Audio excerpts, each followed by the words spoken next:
सभी बच्चों को सरस्वती बाल मंदिर इंटर कॉलेज में स्वागत है। इस वीडियो लेक्चर में हम चर्चा कर रहे थे रासायनिक बलगत की वेग नियम का वेग स्थिरांक। जो कल का वीडियो था वो साफ ना आने का बहुत सारे बच्चों कमेंट्स आए कि वीडियो में दिखाई नहीं दे रहा, क्लियर नहीं है, इसलिए उसके लिए क्षमा प्रार्थी हूँ। और आज वही वीडियो मैं यहाँ से प्रारंभ कर रहा हूँ। कोशिश करूँगा कि आपको सारी चीज़ें क्लियर समझ में आए। सबसे पहले हम वेग नियम का वेग स्थिरांक की चर्चा कर रहे थे। तो वेग नियम वह है जिसमें अभिक्रिया की दर समानुपाती होती अभिकारकों के सामने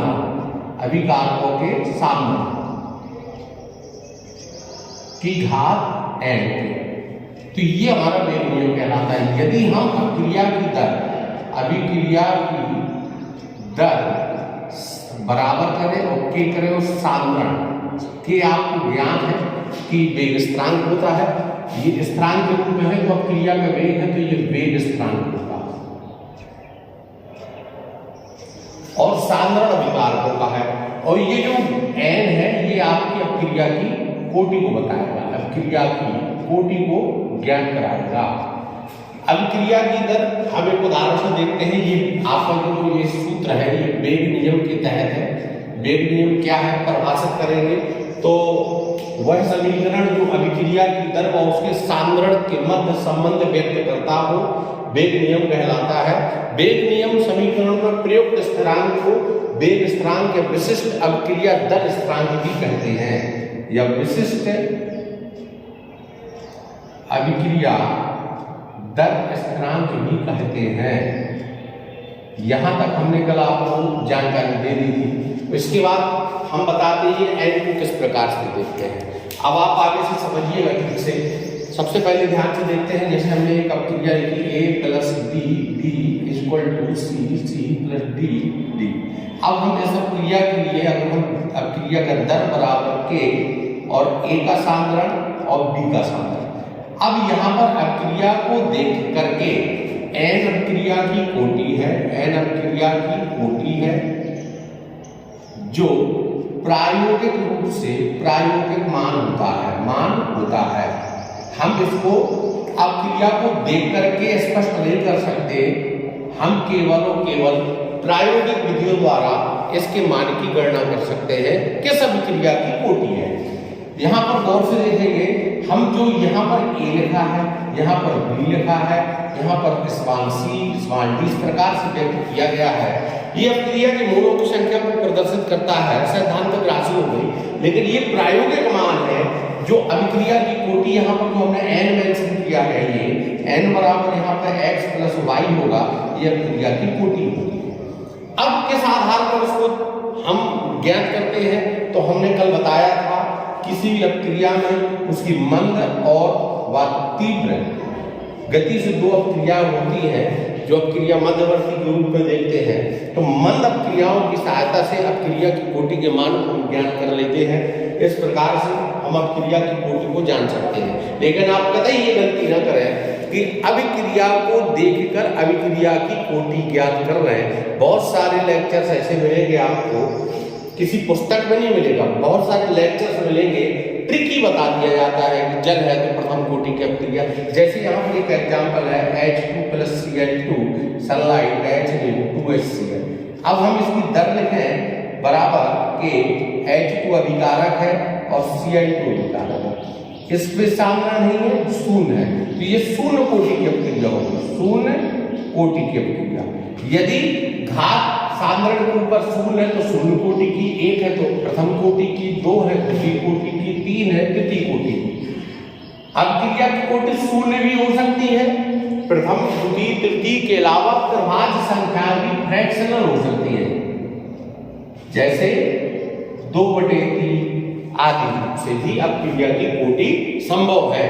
तो यहाँ से आप एक चीज अनुमान लगा सकते हैं कि वेग नियम क्या है, अभिक्रिया की दर और अभिकारकों के साधारण के मध्य जो संबंध होता है वह वेग नियम प्रदर्शित करता है। अभिक्रिया की दर बराबर के साधारण घात है, ये साधारण अभिकारकों का साधारण है, अभिक्रिया की कोटि है, और यहाँ पर के वेग स्थिरांक विशिष्ट अभिक्रिया दर स्थिरांक है। हमने एक उदाहरण देकर आपको दिखाया कि A+B=C+D के आगे इनके ABCD स्मॉल लेटर में मोल है, और हमको अगर इस अभिक्रिया की कोटि के बारे में जानना तो n अभिक्रिया की कोटि होती है जो प्रायोगिक मान होता है। तो हमने इसी अभिक्रिया के लिए दर के अभिकारक A अभिकारक B की पावर प्रायोगिक रूप से हमको x और y ज्ञात हुआ होगा, माना कि तब हमने जाकर के कोटि n बराबर x + y लिखा। अगर यहाँ पर देखें H2 + Cl2 ये बताता है इस अभिक्रिया में H2 और Cl2 की सांद्रण अभिक्रिया कराने के लिए महत्वपूर्ण नहीं है, इसलिए अभिक्रिया की कोटि के लिए शून्य कोटि की अभिक्रिया निर्धारित होती है। इसी प्रकार से हम अब अभिक्रिया की कोटि को जानेंगे। आप सभी लोग, मैंने कल बताया था, एप्लीकेशन के माध्यम से service chemistry classes Google play store से आप डाउनलोड कर सकते हैं और वहां से जाकर के आप सीधे बिल्कुल ई बुक पे जाएं, आपको पूरा नोट्स मिल जाएगा। तो यहाँ पर अभिक्रिया की कोटि के बारे में जानकारी देते हैं। अभिक्रिया की कोटि क्या है? Order of reaction, order of reaction अभिक्रिया की कोटि तो साधारण सी है कि वेग समीकरण में अभिकारकों के सांद्रण की घात उस अभिकारक के सापेक्ष अभिक्रिया की कोटि है, और अभिकारकों के सांद्रण की घातों का समग्र योग अभिक्रिया की समग्र कोटि है। जैसे मैं यहाँ पर भाषा मेंशन करता हूँ, वेग समीकरण में अभिकारकों के सांद्रण की अभिकारक के सांद्रण की घात उस अभिकारक के सापेक्ष अभिक्रिया की कोटि है, अभिक्रिया की कोटि है, तथा समस्त अभिकारकों के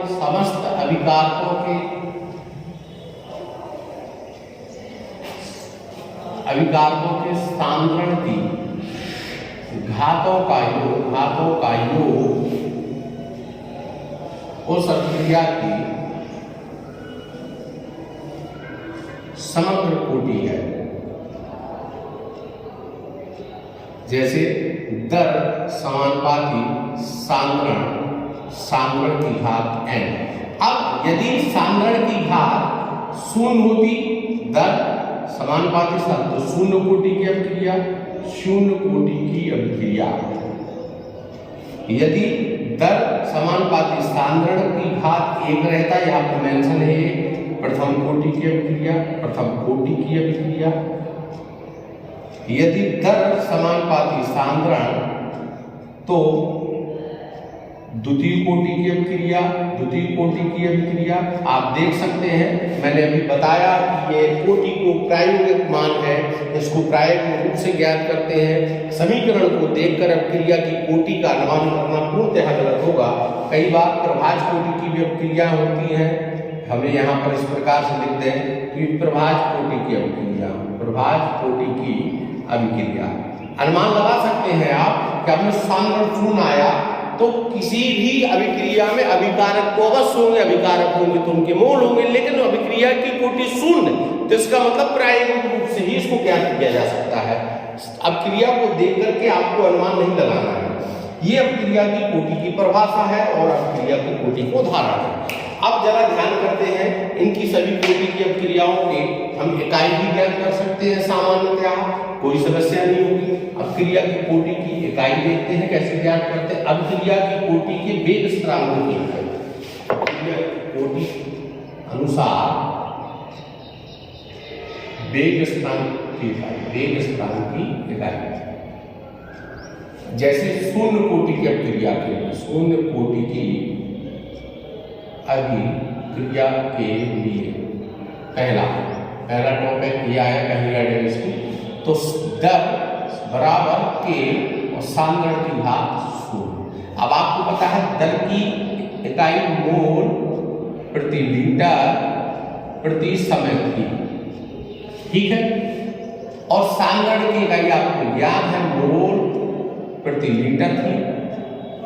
अब यहाँ पर हम के की इकाई निकालना है, तो दर बटे सांद्रण की घात शून्य करेंगे, मोल प्रति लीटर प्रति समय अपॉन मोल प्रति लीटर। तो यहाँ से ये शून्य है, तो शून्य कोटि की अपक्रिया के लिए इकाई कितनी आएगी, मोल प्रति लीटर प्रति समय। समय में सेकंड भी हो सकता है आपका और मिनट भी हो सकता है, आवर भी हो सकता है। ये शून्य कोटि की अपक्रिया के लिए। यदि हम यही प्रथम कोटि की अपक्रिया के लिए चले तो क्या होगा, वहां पर देख ले जरा। प्रथम कोटि की अपक्रिया के लिए यहाँ 1 हो जाएगा, यहाँ भी 1 रहेगा, अब यहाँ 1 रहा, तो इसका मतलब ये और ये कट जाएंगे, यहाँ पर समय इनवर्स रहेगी प्रथम कोटि की अभिक्रिया की इकाई। प्रथम कोटि की अभिक्रिया की इकाई समय इनवर्स होगी, ये आप ठीक से समझ लें, इस पे आपको शंका करने की आवश्यकता नहीं। इसी प्रकार से हम द्वितीय कोटि के लिए भी निकाल सकते हैं, 2 लगा करके यहाँ पर दुगना, तो मोल स्क्वायर हो जाएगा, लीटर की घात -2 हो जाएगी, और मोल से मोल कटेगा तो प्रति मोल आएगा और लीटर प्लस का आ जाएगा और समय इनवर्स रहेगा। ये द्वितीय कोटि के लिए आप ज्ञात कर सकते हैं। इसी प्रकार से आप किसी भी अपक्रिया की कोटि की इकाई इसी पैटर्न पर चल करके ज्ञात कर सकते हैं। होमवर्क के तौर पर आप द्वितीय कोटि की अपक्रिया की इकाई ज्ञात करें और देखें। अब हम चलते हैं शून्य कोटि की अपक्रिया के लिए। शून्य कोटि की अपक्रिया किसे कहते हैं?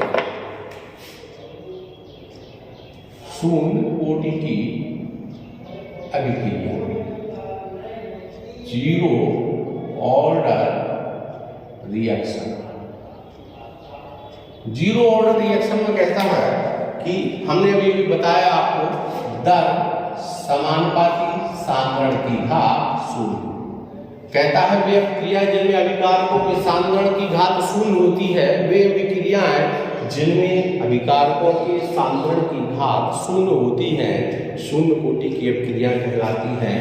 और इसका समाकलन वेग समीकरण, समाकलन वेग समीकरण, इसको हम निम्न प्रकार से करते हैं। माना कोई अपक्रिया माना एक शून्य कोटि की अपक्रिया, एक शून्य कोटि की अभिक्रिया A = उत्पाद है। अब तो माना t बराबर 0 समय पर अभिकारक A का सांद्रण A0 व t समय पश्चात अभिकारक A का सांद्रण A हो जाता है। ज्ञात है कि अभिक्रिया की कोटि शून्य है। अभिक्रिया की कोटि शून्य, यहाँ आप अभिकारक न समझें, अभिक्रिया की कोटि शून्य है। तो शून्य कोटि की अभिक्रिया के अनुसार, शून्य कोटि की अभिक्रिया के अनुसार अभिक्रिया की दर -dA,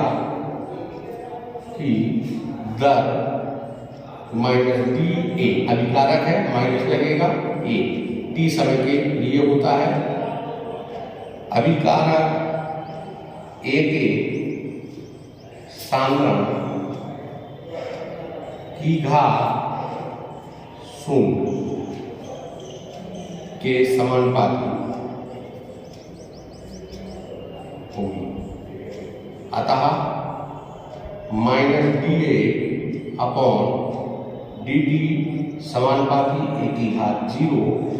यहाँ पर चलते हैं, जरा आप ऊपर से देख लें क्या हो सकता है, इतना समझ सकते हैं, आप स्वतः से देख सकते हैं, कोई दिक्कत नहीं है। आप यहाँ पर देखेंगे -dA/dt बराबर K A की घात 0 या -dA/dt बराबर K या -dA बराबर K। समीकरण 1 ज्ञात होता है।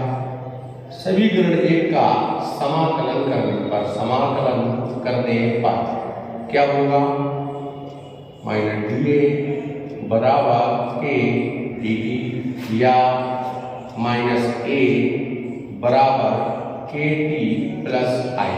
समीकरण 2 आई या सी समाकलन स्थिरांक है, समाकलन स्थिरांक है। अब यहां से हम देखेंगे, हमने t समय पश्चात तो ज्ञात किया है, लेकिन t बराबर 0 समय के अनुसार चलेंगे। तो ज्ञात है t बराबर 0 समय पर, t बराबर 0 समय पर दर तभी ज्ञात होगी जब हम t समय पर और t बराबर 0 समय पर दोनों तरीके से हम चलेंगे, तब हमको क्रिया की दर की ज्ञात होगी। हमको एक तो हमको जिस टाइम किसी स्थान से दूसरे स्थान पर जाना है, तो हम जिस समय चले हैं और जिस समय पहुंचे हैं, दोनों समय के आधार पर हम दर निकाल सकते हैं कि हमको कितनी दर से हम इस समय से इस स्थान से उस स्थान तक पहुंचे। पर एक का साधारण कितना था, आपको ज्ञात है a0 था, तो समीकरण 2 का निम्न रूप होगा। यहाँ पर हम a0 रख देंगे या a0 बोले, आई आ जाएगा क्योंकि t का मान 0 है, तो यहाँ पर k भी 0 हो जाएगा। तो i का मान समीकरण 2 में रखने पर क्या क्या होता है आपको, माइनस a बराबर k t माइनस प्लस है, ये माइनस में है और a ना आ जाएगा ये।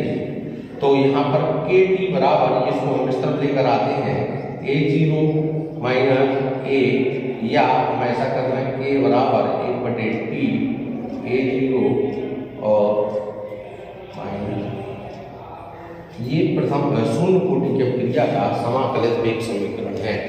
आज आप ठीक तरीके से इसका 2 से 3 बार लगातार अभ्यास करें, निश्चित ही आपको समझ में आ जाएगा।